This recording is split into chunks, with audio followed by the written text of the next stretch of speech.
All right, everybody, welcome to Math with Grace. Today we're going to be going through Relations and Functions, Book 1207, Lessons 4 through 7. Lesson 4 begins on page 13, entitled The Other Inverse Functions. And so it says, the arcsecant, the arccosecant, the arccotangent follow closely to the arcsine, arccosine, and arctangent. These functions are reciprocals of the sine, cosine, tangent. Remember, we studied those in the past.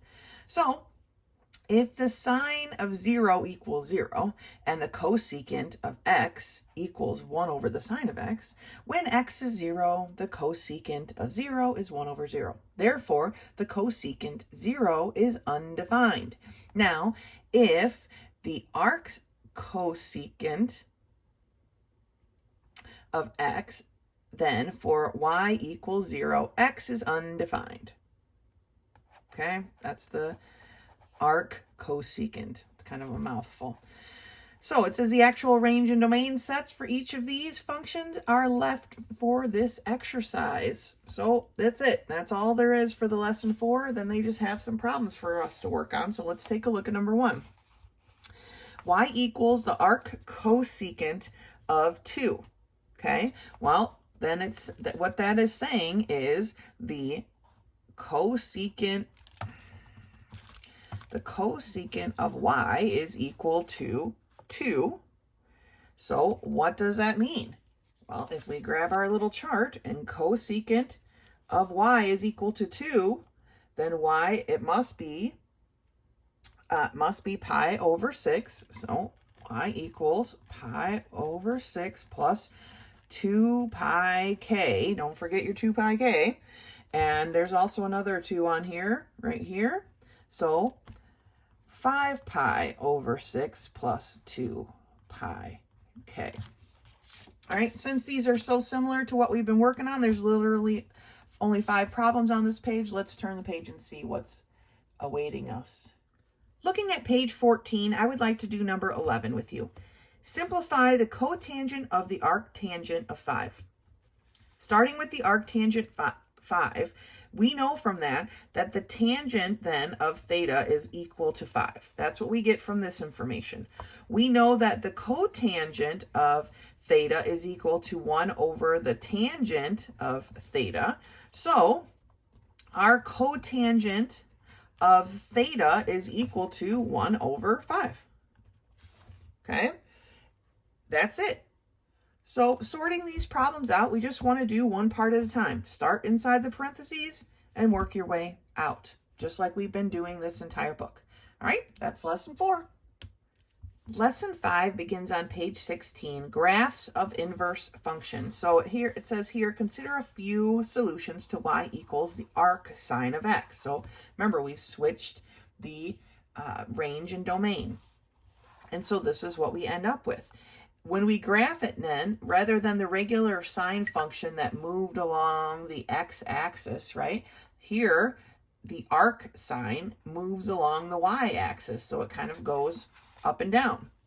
It says, notice that the domain of the arcsine of x is -1 is less than or equal to x, and x is less than or equal to 1. Okay, we only move between -1 and 1 on the x-axis.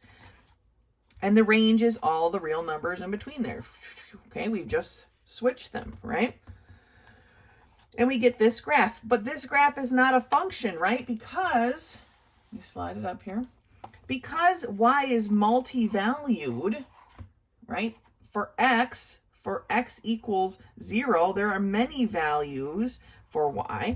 The entire graph is just a relation, but it's not a function.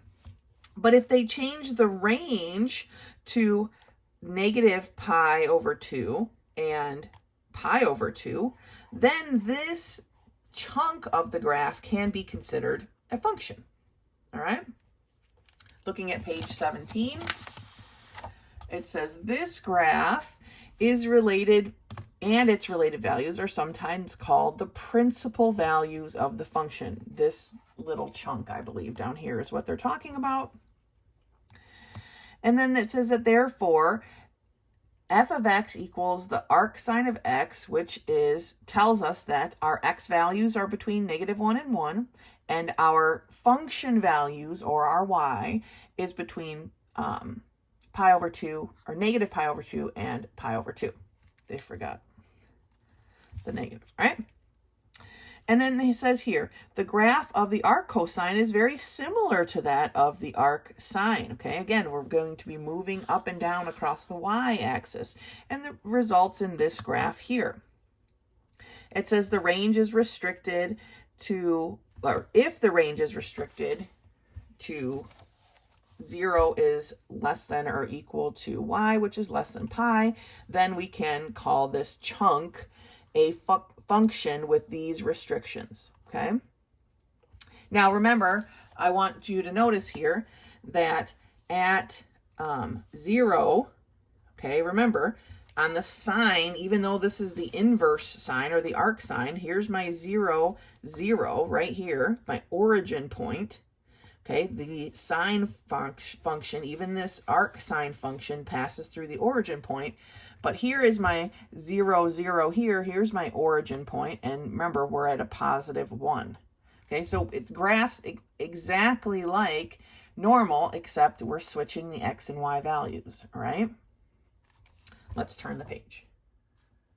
So here on page 18, we'll go through problem 1 and 2 and do a graph in a second. There is graph paper in the back of the book we'll use. But I want to look at this one here, 5.9. It says, find the principal value of the following functions. And even though the book on the page previous said, well, this tends to be the principal value, they didn't really go into specifics of exactly what that means. So let's do a couple of those together so you can see what they're asking for.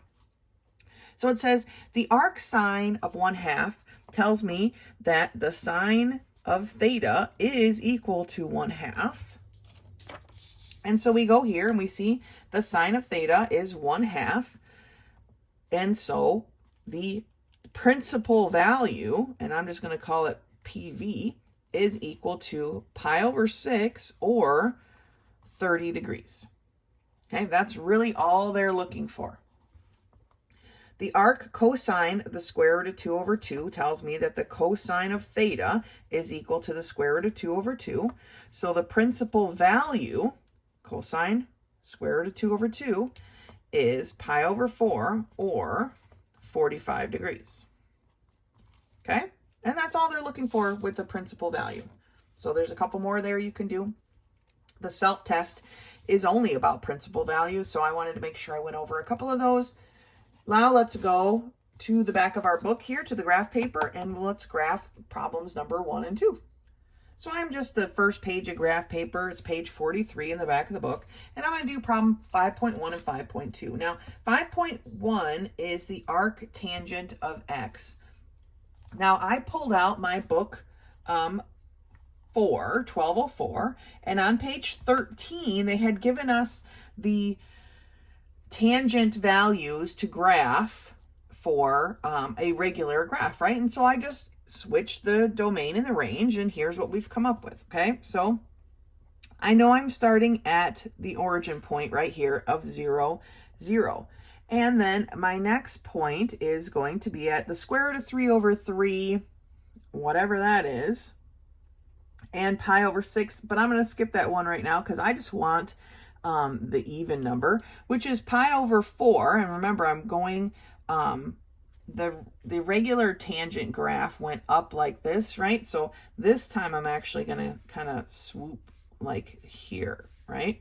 So where is my pi over 4 on this chart? Well, it's about halfway between pi over 2 and 0, right? So it's maybe, this is 1, 2, 3 blocks, so it's like maybe right here. And remember, when we did the tangent, it had some boundaries, right? One of the boundaries being at negative pi over 2 and the other at positive pi over 2. So it was these boundary lines that we couldn't really cross. The answer for that was undefined. Well, if it was undefined in the regular tangent, it's going to be undefined in the arc tangent as well. So as I was saying, at pi over 4, which is here, then my answer is my x value is a 1. So right here, y is pi over 4. My x value is a 1. So it's going to go this way. Negative pi over 4. Then my x value, so if my y is a negative pi over 4, my x value is a negative 1. Okay, I'm kind of doing it a little bit backwards, but it goes a little something like this. Now they've put these restrictions on, so I can't go, I mean, remember this would continue on here and continue on here, but they've given us these restrictions, so we can't go any farther. I'm assuming this line here is my 3 pi over 2, just to make it consistent, right? Okay, so if we were to graph all of these parts, we would be falling here in the middle, and then we would be at here, and I didn't quite pick the middle, maybe more like here and here. We're just giving a general swooshing here. It looks something like that. And down here would be the same thing, right? It would be like here and here and okay. And there we have it. Okay. Now the arc cotangent of x was a little bit harder to come by the information. I had to go back to book 4 and actually look at one of the problems we did in book 4 where we plotted and graphed the cotangent of x. And I had to go back and look at that to get the information we needed for this problem. So if you're following along, that's book 1204, section 4, problem number 11 is where we graphed the cotangent of x, which now we need to take the inverse of. And I'm only going to plot one section, but it also had barriers, right? Except the barriers for the cotangent were shifted and they were at 0. And I'm going to go into the positive here. So it went up to pi, which pi is like right here. So that being said, we know that when y is at pi over 2, x is at 0. Okay, that is our crossing point. And when x is at 1, y is at pi over 4, which we had decided was like halfway, right? Pi over 4 is here. And when x is at negative 1, y is at 3 pi over 4, which again is like this medium area right about here. Okay. And so, right, this looks opposite of the arctangent. Okay. And so you get the general idea. If you need to, go back and reference book 1204. It has some good data for you. Okay, and remember when we're doing the arc, we're switching the range and domain. And that's lesson 5. Lesson 6 begins on page 20, and it says graphing polar coordinates. And in the previous units, it says we've been using rectangular coordinates, right? Well, in a system of polar coordinates, the ray in the plane corresponding to the initial side of theta is called the polar axis, and the origin is called the pole. So it creates this ordered pair of r comma theta, and that is the polar coordinate. So in figure 1 here, r comma theta is graphed at point T, where r is the distance from 0, from the origin, okay, to point, or the pole, to point T. That's the r. And theta is the measure of the direction angle. All right? So if theta is greater than 0, then theta is measured counterclockwise. If theta is less than 0, then it's measured clockwise. Excuse me, sorry. So study these examples. I actually find this kind of interesting, this section. So let's take a look at this example. Graph A, which is at 4, 150. Well, we would measure out 150 degrees for our theta, and then starting at the pole, we would count out 4 points. 1, 2, 3, 4, and we put a dot on this special made graph. There's a whole bunch of them in the back of the book for us to use, so this is going to be great. But it says here, once we've graphed it, that since negative 210 degrees and a positive 150 degrees terminate at the same point, oh, because we graphed 2 different things, sorry. I got ahead of myself. So that was at 150, 4. Well, then they wanted us to graph negative 210, which means we would go go clockwise around, and then 210, 4. They end up at the same point. And so they coincide at the same point. Not sure why that's the best first example for you, but there it is. Let's take a look at a different one because I kind of fumbled a little bit. Graph T at 8, pi or 4 pi over 3. Okay, we go around counterclockwise because it's positive, okay, to 4 pi over 3. And then starting at the pole, we count out 8 points and we draw that line and put a dot. Okay, that's it. Third quadrant, other equivalent coordinate points of T are such. It goes on and on, right? Depending on how many circles we do. How big is our circle, right? This time it's 4 pi over 3. It could be this negative 2 pi over 3, which means it went this direction. It could have gone around twice and landed there, okay? Remember how that works, where we can go around several different times. So that being said, it's got all these extras, right? At the top of page 21 comes back into play our favorite 2 pi k.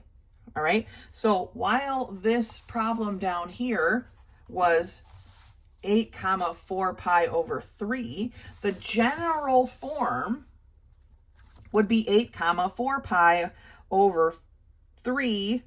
Not sure why they got a little bit of a misprint here. 4 pi over 3 plus 2 pi k.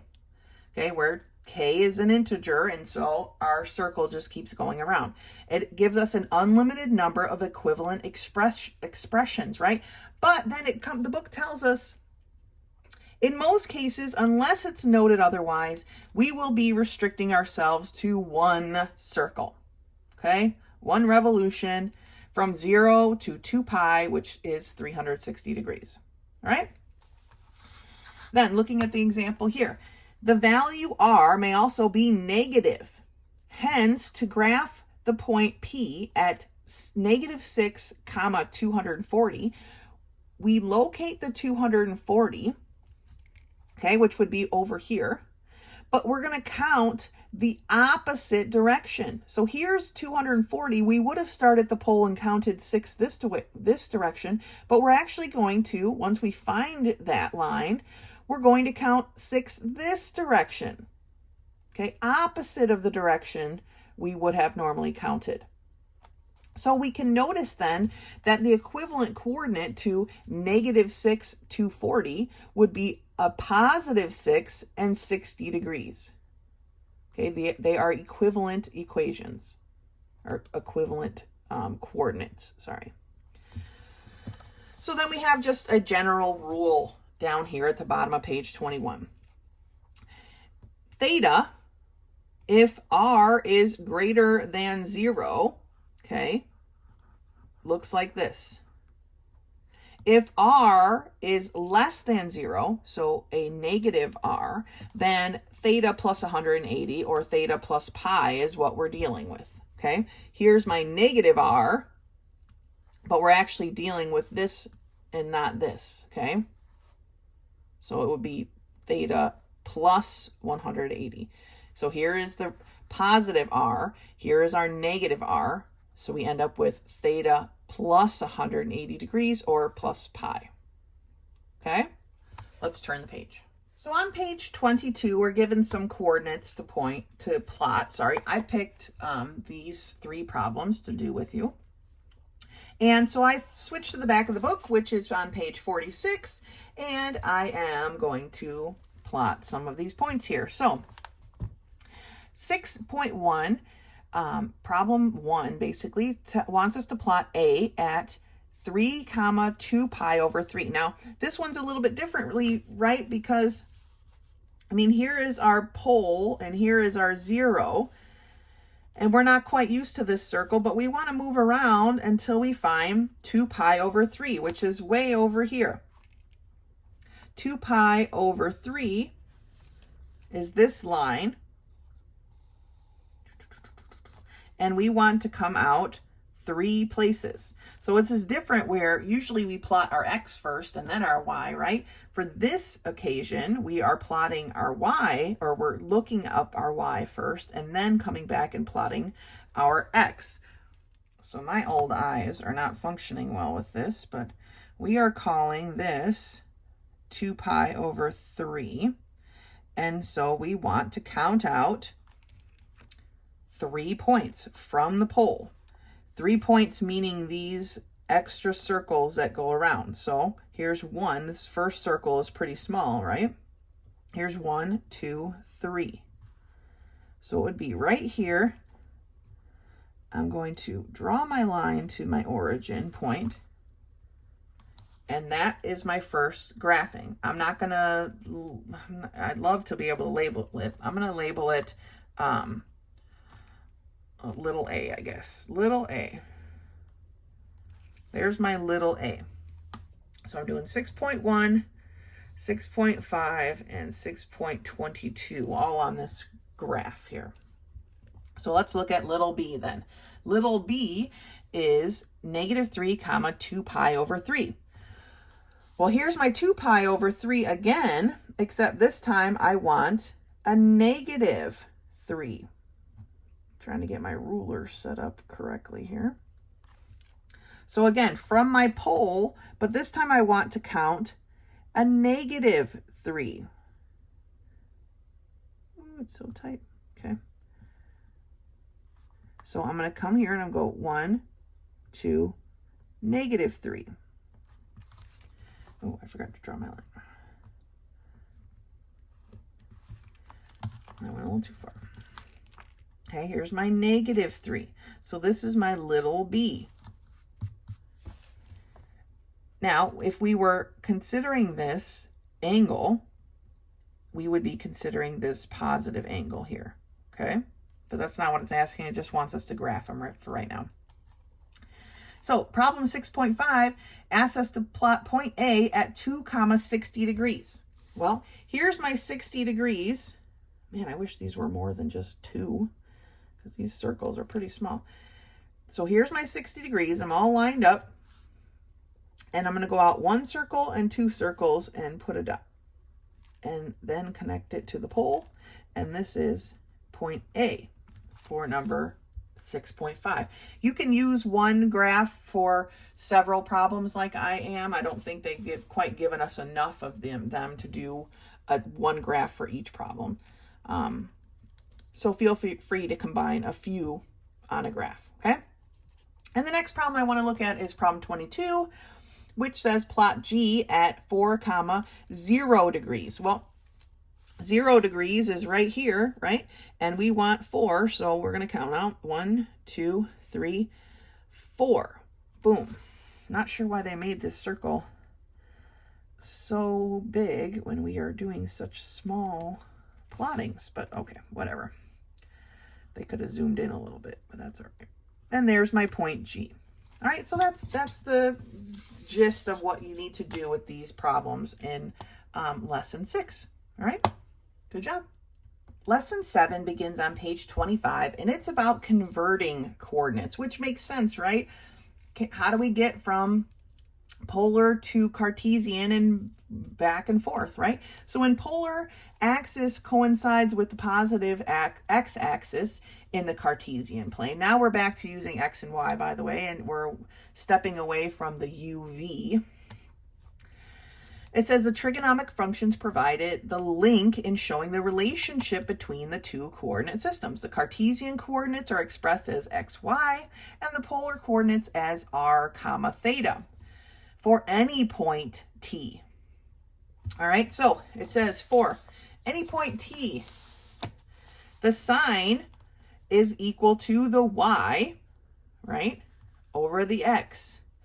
Therefore, y is equal to r, which is this, times, I hate that they don't use parentheses, times the sine of theta. And also the cosine is equal to adjacent over hypotenuse, right? So x over r. And therefore, x can be solved for as r times the cosine of theta. And also we can use Pythagorean theorem, is what they're saying. So for this example, find the Cartesian form of the point t if its polar form is 2 comma pi over 6.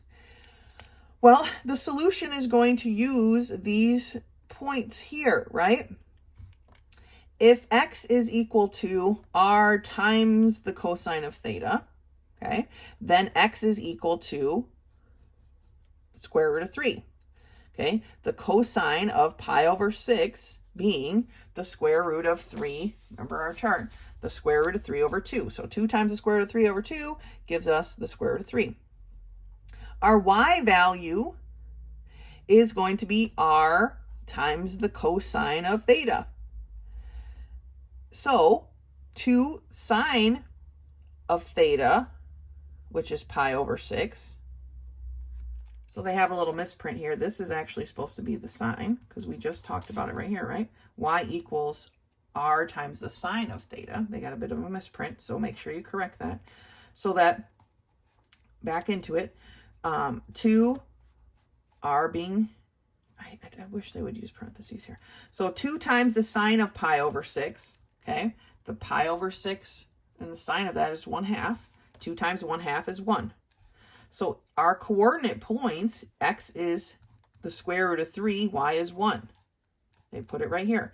There you go. That is the Cartesian form of this point. Okay, we just converted it. Now they've got another example here. Convert the polar coordinate -5 comma 225 degrees to Cartesian coordinates. We're going to set up the same problem. X is r times the cosine, okay? The cosine of 225 degrees, we would have to look that up, okay?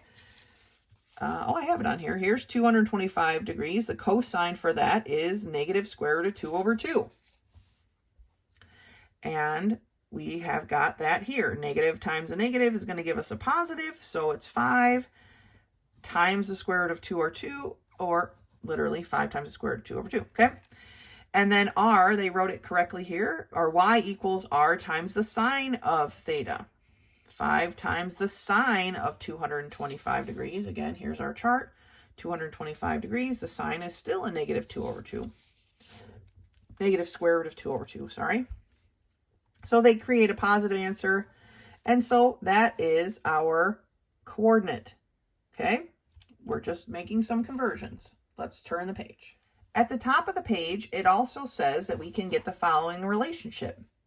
The tangent of theta equals y over x. And solving for the arc tangent would be theta equals the arc tangent of y over x. And it says that this equation, along with r equals the square, this is like Pythagorean theorem if we just solve for the hypotenuse, right? Square root of x squared plus y squared. That's how we go from Cartesian to polar coordinates. But here's the thing. This step here is kind of useless. This step is enough. I don't feel like this is necessary, and I'll show you why. So, of course, the first one they gave us is hard to see the process because they use the same point. Okay, convert 2 comma 2. So we're not really going to see what's happening because they use the same number for each point, but let's take a look at what we've got. It says the point is in quadrant 1, and it says it's good practice to list what quadrant it's in, all right? And then we have that theta is equal to the arctangent of x over y, or the arctangent of 1, which is basically saying the tangent of theta equals 1. This is why I said it's easier just to stay with this formula, right? The tangent of theta is 2 over 2, or 1.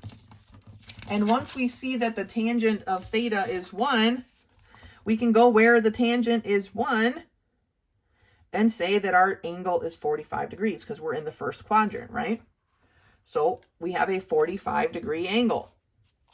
Now we have to figure out what our r is, and that's where we use this Pythagorean theorem where we've already solved for the hypotenuse. So that's the formula, and we just put in our 2 and our 2, and so we get 2 times the square root of 2. So the polar formula is 2 times the square root of 2, comma, 45 degrees. Now let's look at this next example where they give us some better points to look at.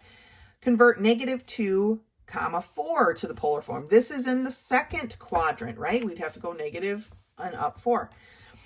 Blah, blah, blah, blah, blah. All of this stuff here with this arctangent, just to go back to the tangent of theta. So if we look at the tangent of theta is equal to y over x, or 4 over a -2, we can see that the tangent of theta is equal to a -2. Okay? Piece of cake, right? They don't even use the right numbers here. This problem is faulty. Okay? They started using 3 over 2, but they gave us the points -2, comma, 4. So I'm not really sure what they're doing here. Okay? So we're going to disregard what they're doing here. But if we look here where we have our tangent is a -2. Now, on my chart here, I don't have tangent of -2, so I need to go and look at our book. So if we look at our book, and I'm starting from the bottom header, or the footer, I guess, and so I'm going to be using the numbers off to the side on the right. My 2, just basically 2, is right about here, right? That's about as close to 2 as we're going to get, 2.006, which is at, I'm just going to kind of write it in here, 63 degrees, okay, 30 minutes. But because we want a -2, we have to subtract that from 180 degrees, okay? Now, if you recall how to subtract things, let me make a space here. I've got 180 degrees minus 63 degrees, 30 minutes. I've got to borrow from here. I don't know why I wrote a 4. 1 degree is 60 minutes, right? So I can borrow 1 degree from here and I get 60 minutes. So that leaves me with 60 minus 30, which is 30 minutes. And then I have 116 degrees, 30 minutes. All right, 116 degrees then, so this is wrong. 116 degrees, 30 minutes is our theta. Okay, this part's wrong. And this part's wrong too because they still are using the wrong numbers. So our r is going to equal the square root of 2 squared, -2 squared, plus 4 squared. Okay? -2 squared is 4. 4 squared is 16. So we have the square root of 20. Can we break that down? Yes, it's going to be 2 times the square root of 5. Okay, so the Cartesian point is -2, 4, because that's what they gave us, and it converts to 2 times the square root of 5, comma, 116 degrees, 30 minutes. That is the polar form for the actual point that they gave us, not this point they accidentally gave us. Okay? Everybody makes mistakes, even this book sometimes. So let's take a look at the next page. So looking at page 27, let's do one conversion from each section, okay? So they want us to convert these following polar coordinates to Cartesian coordinates. So we have -1, 180 degrees. So remember when doing these that our x is equal to r times the cosine of theta, and our y is equal to r times the sine of theta, okay?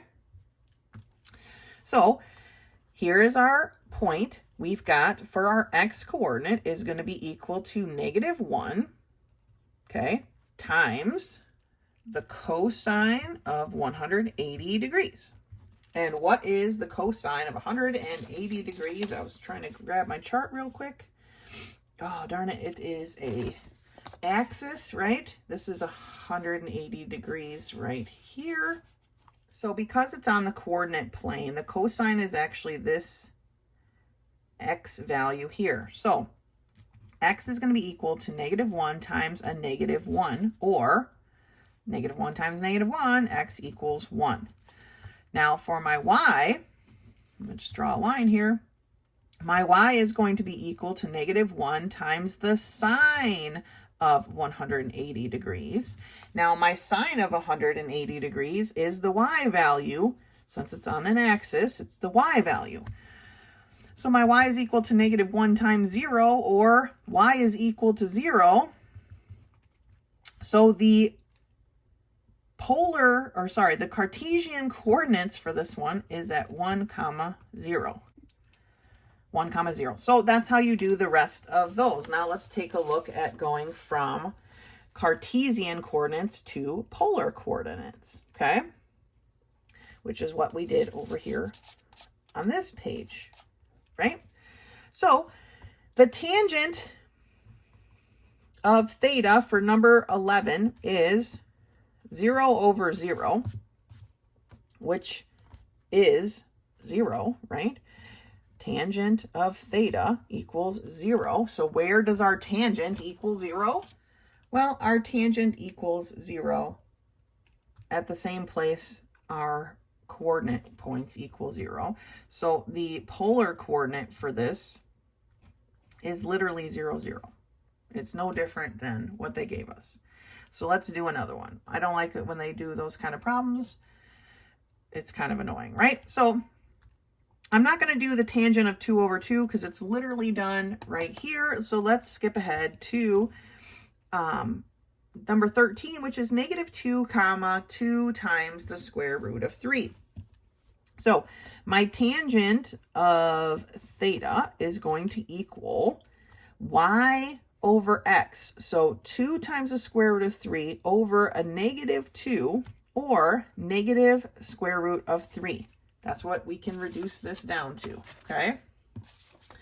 If I look here at my tangent equaling negative square root of 3, all right, I have this one right here. We're not going to worry about this 300 or anything else. We're just going to do the first one that we get to, which is at 120 degrees. Okay, so theta equals 120 degrees. That's our first step.